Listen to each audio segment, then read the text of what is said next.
എനിക്ക് ചോദിക്കാനുള്ള വേറൊരു ചോദ്യം, വാസ്തവത്തിൽ ഈ ഇടതുപക്ഷവും CPM-ഉം ഈ ജമാഅത്തെ ഇസ്ലാമിക്കെതിരെ നടത്തിക്കൊണ്ടിരിക്കുന്ന വിമർശനം അവിടെ രാഷ്ട്രീയപരമായും ധാർമ്മികപരമായിട്ടുള്ള പരാജയം മറച്ചു വെക്കാനുള്ളൊരു ശ്രമമല്ലേ?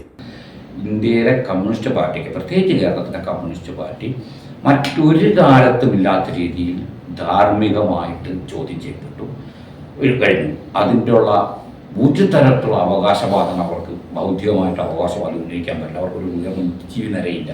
അവർക്ക് സംശുദ്ധമായൊരു ഭരണം നയിച്ചവരാണെന്നുള്ള അവകാശവാദം ഉന്നയിക്കാൻ കഴിയാതായി.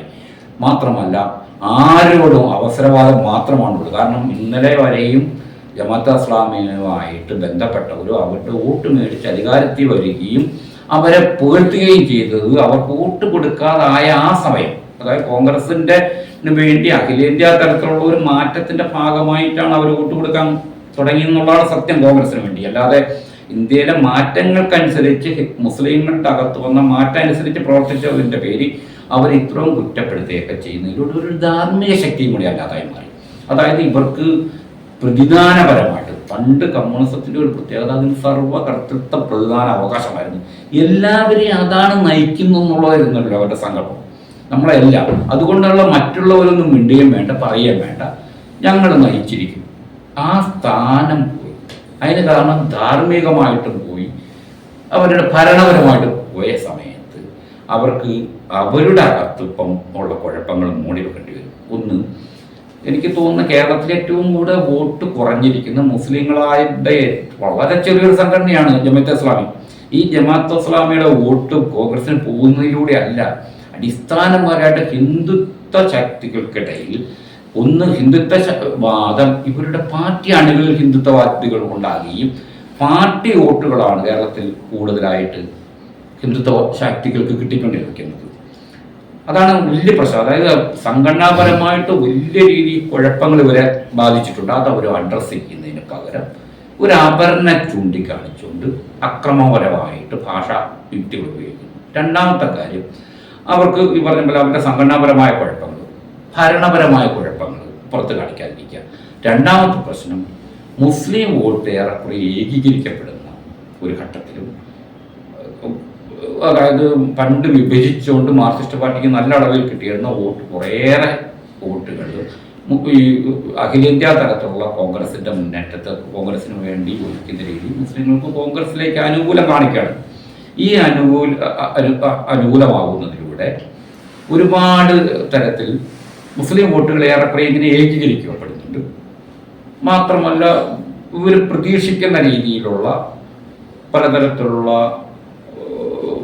ക്രിസ്ത്യൻ വോട്ടുകളിൽ കിട്ടുന്നത്, അതായത് ന്യൂനപക്ഷ വോട്ടുകളിൽ നിന്ന് അവർക്ക് ഏറെക്കുറെ കിട്ടാവുന്ന വോട്ടുകൾക്ക് ഇന്ന ശതമാനമാവുന്നത് ഉള്ളെന്നുള്ള അറിയാം. അപ്പം പിന്നെ ഹിന്ദു വോട്ടുകളാണ് പണ്ട് മുതലേ മാർക്സിസ്റ്റ് പാർട്ടി എന്ന് പറയുന്നത്. ഹിന്ദു വോട്ട്, ദലിതർ, പിന്നോക്കക്കാർ, അതേപോലുള്ള പിന്നോക്ക ഹിന്ദുക്കളുടെ ശക്തിയും സവർണ ഹിന്ദുക്കളുടെ നേതൃത്വമൊക്കെ ഉള്ള ഒരു ഹിന്ദു ആണ് അത് അടിസ്ഥാനപരമായിട്ട്.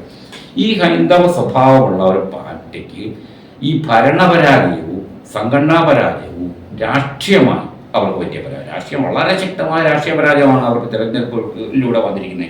കാരണം അവർ പറഞ്ഞ തിയറി തന്നെ തെറ്റിപ്പോയി. ആദ്യം അവർ പറഞ്ഞെന്താണ്, 10 വർഷം അധികാരത്തിൽ വരുമ്പോൾ കോൺഗ്രസ് എന്ന് പറയുന്നതിന് ഐക്യമുന്നണി ഇല്ലാതാവും, ഐക്യമുന്നണിയെ കൊണ്ടുപോകാനുള്ള ശക്തി കോൺഗ്രസിന് ഇല്ലാതാവും, മുസ്ലിം ലീഗ് ഭരണമില്ലാതെ വയ്ക്കുമ്പോൾ മുസ്ലിമുകൾ അവരുടെ നേതാക്കന്മാരുള്ള മറ്റു പാർട്ടികളിലേക്ക് പോവുകയോ ഒക്കെ ചെയ്യും. അങ്ങനെ മുസ്ലിം ലീഗ് എന്ന് പറയുന്ന ശിഥിലമാവും, മുന്നണി കൈകാര്യം ചെയ്യാനുള്ള ശക്തി കോൺഗ്രസിനും ഉണ്ടാവില്ല. ഇങ്ങനെ വരാൻ പോകുന്ന രാഷ്ട്രീയമാണ് അവർ മുന്നോട്ട് വെച്ചത്. അത് പരിപൂർണമായി പരാജയപ്പെട്ടു എന്ന് തെരഞ്ഞെടുപ്പ് തെളിഞ്ഞു കഴിഞ്ഞു. അങ്ങനെ രാഷ്ട്രീയ രംഗത്തും സംഘടനാ രംഗത്തും അതേപോലെ തന്നെ ധാർമ്മികമായ അഴിമതി അടക്കമുള്ളവ ഒരുപാട് പേര് ഇപ്പോൾ വിശ്വസിക്കുന്നുണ്ട്. അഴിമതി തെളിയിക്കപ്പെട്ടിട്ടില്ലെങ്കിലും അഴിമതിയാണെന്നും കരാർ നിയമനങ്ങളാണ് നടക്കുന്നതെന്നും വളരെയധികം ഉടമ്പടികളാണ് നടക്കുന്നതെന്നും ഗവൺമെൻറ്റും മാത്രമല്ല കേന്ദ്രത്തിലെ ഹിന്ദു ഗവൺമെൻറ്റുമായിട്ടുള്ള ഇടപാടുകൾ നടത്തുന്നു എന്നുള്ള രീതിയിൽ ചർച്ചകൾ വരുമ്പോൾ അതിനൊന്നും മറുപടി പറയാൻ കഴിയാത്ത രീതിയിൽ ധാർമ്മികമായി ഇവർ ശക്തി ക്ഷയിച്ചതിൻ്റെ ഒളിപ്പിച്ച് വെക്കണമെങ്കിൽ അവർക്ക് ചെയ്യാവുന്ന ഒരു ശത്രുവിനെ മുന്നോട്ട് കൊണ്ടുവരിക. ഈ ശത്രു എന്ന് പറയുന്നത് അവർ കണ്ടുപിടിച്ചത് ഏറ്റവും ദുർബലരെയാണ് ശത്രുക്കൾ. കാരണം എന്നാ, ജമാഅത്തെ ഇസ്ലാമിലേക്ക് വരുന്ന കഴിഞ്ഞ കാലത്ത് ഇവരായിരുന്നു ശത്രു, മുസ്ലിം ലീഗായിരുന്നു. പക്ഷെ അത് ശക്തി പോയി എന്നല്ല എന്നർത്ഥം. ഈ ചെറുതിനെ പിടിച്ചാൽ, ഏറ്റവും ദുർബലരെ പിടിച്ചാൽ ഒരു ഗുണമെന്ന് പറഞ്ഞു കഴിഞ്ഞാൽ ആ പൊതുബോധത്തിൻ്റെ ശത്രുത ഇവരിലേക്ക് ആവാഹിക്കാൻ പറ്റും.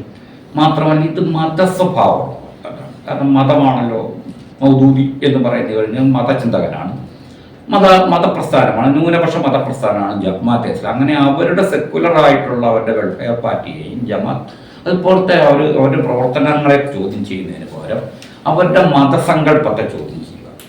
ഈ ക്രിസ്ത്യാനികൾക്ക് ദൈവരാജ്യം എന്നൊരു സങ്കല്പമുണ്ട്, അതുപോലെ തന്നെ ഹിന്ദുക്കൾക്ക് രാമരാജ്യം എന്നൊരു സങ്കല്പമുണ്ട്. ഇതേമാതിരി ഒരു സങ്കല്പം എന്ന രീതിയിൽ അല്ലെങ്കിൽ ഒരു ആശയം എന്ന രീതിയിൽ മതരാഷ്ട്രം എന്നൊരു അല്ലെങ്കിൽ മതരാഷ്ട്രവാദം മുന്നോട്ട് വെക്കുന്നതിൽ ഒരു മുസ്ലിം സംഘടനയ്ക്ക് അതിനുള്ള അവകാശമില്ലേ വാസ്തവത്തിൽ? ദൈവരാഷ്ട്രത്തിനു വേണ്ടി, ദൈവരാജ്യത്തിനു വേണ്ടി പ്രാർത്ഥിക്കാത്ത, ജീവിക്കാത്ത ഒരു ക്രിസ്ത്യാനി ലോകത്തിലില്ല.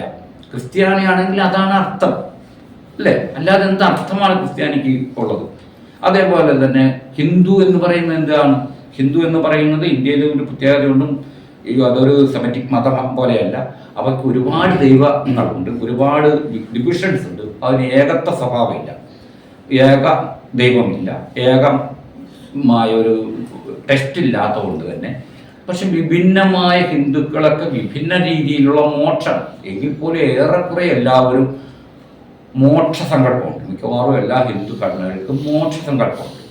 ഇങ്ങനെ മോക്ഷസങ്കല്പമൊക്കെ നിലനിൽക്കുന്ന ദൈവികമായ പദ്ധതി ആധുനിക ജനാധിപത്യത്തിനകത്തുള്ളതാണ്, ആധുനികത്തിനകത്തുള്ളതാണ്. ആരും നിരാകരിച്ചിട്ടില്ല. മാത്രമല്ല നമ്മൾ ഇവരീ പറയുന്ന ആൾക്കാരെല്ലാവരും ഇന്ത്യയുടെ സംബന്ധിച്ച് ഗാന്ധി ആയാലും അംബേദ്കറും ഒക്കെ മതത്തെ നിരാകരിക്കാത്തവരാണ്. മാത്രമല്ല ഇന്ത്യയിലെ മതേതരത്വം എന്ന് പറയുന്നത് മതവിരുദ്ധ മതേതരത്വമല്ല, മതത്തെ അംഗീകരിക്കുന്ന മതേതരത്വമാണ്. ഇങ്ങനെ നിലനിൽക്കുന്ന സ്ഥലത്ത് ഒരു പ്രസ്ഥാനം ദൈവികമായിട്ട് അവരുടെ സങ്കല്പങ്ങളെ മാത്രം ചോദ്യം ചെയ്ത് അത് വരാൻ പോകുന്ന വൻ രീതിയിലുള്ള എന്താ പറയുന്ന ഒരു നരകം വരാൻ പോകുന്നു എന്നുള്ള ഭീതിപ്പെടുത്തുക എന്ന് പറയുന്നത് ഇവരുടെ തന്നെ ആഭ്യന്തര പ്രശ്നം മറയ്ക്കാൻ, അല്ലെങ്കിൽ ഇവർക്കുള്ളിൽ കിടക്കുന്ന മൃത്യു രാഷ്ട്രീയത്തിൻ്റെ അവരുടെ പൊളിറ്റിക്സിൻ്റെ സങ്കീർണതകൾ അവർ നമ്മളിൽ വ്യക്തമാക്കുകയാണെങ്കിൽ അത് അവരുദ്ദേശിക്കുന്ന ഒരു ഗുണവും കിട്ടില്ലെന്ന് ഞാൻ പറയുന്നത് എൻ്റെ അഭിപ്രായം. അവസാനമായി എനിക്ക് ചോദിക്കാനുള്ളത്, ജമാഅത്തെ ഇസ്ലാമിക്കെതിരെ ഇടതുപക്ഷം നടത്തിക്കൊണ്ടിരിക്കുന്ന ഈ വിദ്വേഷ പ്രചാരണങ്ങൾ RSSൻ്റെ രാഷ്ട്രീയത്തിനെ അല്ലെങ്കിൽ RSSൻ്റെ ഹിന്ദുത്വ രാഷ്ട്രീയത്തിനെ ഏതെങ്കിലും തരത്തിൽ ദുർബലപ്പെടുത്തുമെന്ന് താങ്കൾ കരുതുന്നുണ്ടോ? അതായത് ഹിന്ദു സമൂഹത്തെ ഏകീകരിക്കാൻ മുസ്ലിം വിരുദ്ധത കൊണ്ടാണ് RSS ശ്രമിച്ചെങ്കിൽ ഇവർക്ക് കഴിയില്ല. RSSിലേക്കായിരിക്കും ഇവരെത്രമാത്രം മുസ്ലിം വിരുദ്ധമായ ഈ പ്രചരണം നടത്തുന്ന RSSിനെ ഗുണം ചെയ്യുള്ളൂ. രണ്ടാമത്തെ പ്രശ്നം, എന്ത് ചെയ്താലും ഇവരുടെ ഇന്ന് അവർക്ക് പറ്റിയിരിക്കുന്ന കുഴപ്പങ്ങൾ പരിഹരിക്കാൻ കഴിയില്ല. അത് അവർ തന്നെ പരിഹരിക്കേണ്ടതാണ്. പിന്നെ ഒരു കാര്യവും കൂടെ പറഞ്ഞുകൊണ്ട് അവസാനിക്കാണ്. ശരിക്കും ജമാഅത്തെ ഇസ്ലാമിയോ ഇന്ത്യയിലെ എന്തെങ്കിലും പ്രസ്ഥാനങ്ങളൊക്കെ ചോദ്യം ചെയ്തു, അല്ലെങ്കിൽ ഇവർക്ക് കുഴപ്പം സൃഷ്ടിക്കുന്നു. ഇവർക്ക് കുഴപ്പം സൃഷ്ടിക്കുന്ന ഇവർ തന്നെയാണ്. ലോക ചരിത്രം തെളിയിക്കുന്നതാണ്. കമ്മ്യൂണിസ്റ്റുകൾക്ക് പ്രശ്നം ഉണ്ടാക്കുന്നത് കമ്മ്യൂണിസ്റ്റുകളുടെ അകത്ത് തന്നെയാണ് പ്രശ്നം ഉണ്ടാവാറുള്ളത്. ഇപ്പം നമ്മൾ നോക്കുക, കേരളത്തിൽ ഈ കമ്മ്യൂണിസ്റ്റ് പാർട്ടിക്കാരുടെ അഴിമതി കൊണ്ടുവന്നിൽ കഴിഞ്ഞ എക്സ് കമ്മ്യൂണിസ്റ്റുകൾക്ക് നല്ല പങ്കുണ്ട്. അല്ലെങ്കിൽ പിണറായി വിജയൻ എന്ന് പറയുന്ന ഇവരുടെ വലിയൊരു നേതാവ് അല്ലേ, അദ്ദേഹത്തിന് അഴിമതി അടക്കമുള്ള കാര്യങ്ങളെപ്പറ്റി പറയുന്നത് സ്ഥാപിച്ച് ഇന്നലത്തെ അവരുടെ ഒപ്പം നിന്നവരാണ്. അതുപോലെ തന്നെ ഇതിനകത്ത് നിരന്തരം ഉണ്ടാക്കുന്ന കുഴപ്പങ്ങൾ ആണ് പലപ്പോഴും ഇവരെ ഈ സ്വയം ഫാസിസം, അത് ജനാധിപത്യ സ്വഭാവമില്ലാത്ത സംഘടനയായിരുന്നു. ഇവരുടെ കുഴപ്പങ്ങൾ ഇവരുടെ ചർച്ചകളുടെ ഉള്ളിൽ ചർച്ചകളിലൂടെയല്ല, അത് വെറുതെ പറയുന്നതാണ്. പാർട്ടി ചർച്ച നടക്കുന്നുണ്ട്, ഒരു സ്വയം വിമർശനം എന്നൊക്കെ പറയുന്നത് ഒരിക്കലും അല്ല, അകത്ത് നടക്കുന്നതൊന്നുമല്ല, പുറത്ത് നടക്കുന്നത് തന്നെയാണ്. വ്യത്യസ്തമായ സമൂഹങ്ങളിൽ വ്യത്യസ്ത കാലങ്ങളിലും ദേശങ്ങളിലും ജനതകളിൽ നടക്കുന്നതാണ് വിമർശനം. ആ വിമർശനത്തെ ഉൾക്കൊള്ളാതെ സ്വയം വിമർശനത്തിലൂടെ പരിഹരിക്കുക എന്നൊക്കെ പറയുന്ന പഴയ ജനാധിപത്യ വിരുദ്ധ സങ്കല്പങ്ങളാണ് അവർക്കുള്ളത് തന്നെ. അതുകൊണ്ട് തന്നെ ഇവരുടെ ഈ ഒരു ആൾട്ടർനേറ്റീവ് കോൺഗ്രസ് ശക്തിപ്പെടുകയാണെങ്കിൽ, ഒരു ആൾട്ടർനേറ്റീവ് വികസിക്കുകയാണെങ്കിൽ പോലും, അല്ലെങ്കിൽ ഈ ഒരു പശ്ചിമ ബംഗാളിലേക്ക് ഇവരുടെ ഈ പൊളിറ്റിക്കലായിട്ടുള്ള ഈ തകർച്ച ഒരു രക്തം ചിന്താത്ത പശ്ചിമ ബംഗാളായിട്ട് കേരളത്തെ മാറ്റുന്ന കാലം വിദൂരമല്ലെന്നാണ് എനിക്ക് തോന്നുന്നത്. മറിച്ച് അവർക്ക് ഒന്നും കൂടെ ഈ പറഞ്ഞ പോലെ 5 വർഷം കഴിയുമ്പോൾ വീണ്ടും അങ്ങനെ വരുന്ന കേരളത്തിൽ ടേമുണ്ട്. ഇടതുപക്ഷവും വലതുപക്ഷവും മാറി മാറി വരുന്ന ഒരു രീതിയുണ്ട്. അത് തിരിച്ച് കിട്ടണമെങ്കിൽ തന്നെ അവർ ഈ പരിപാടിയൊക്കെ നിർത്തിക്കൊണ്ട് ജനാധിപത്യത്തെ പറ്റിയും വൈവിധ്യങ്ങളെ പറ്റിയും മൾട്ടികൾച്ചറത്തെ പറ്റിയൊക്കെ അവർ ആ സമൂഹത്തിലേക്ക് കടന്നു വരണം.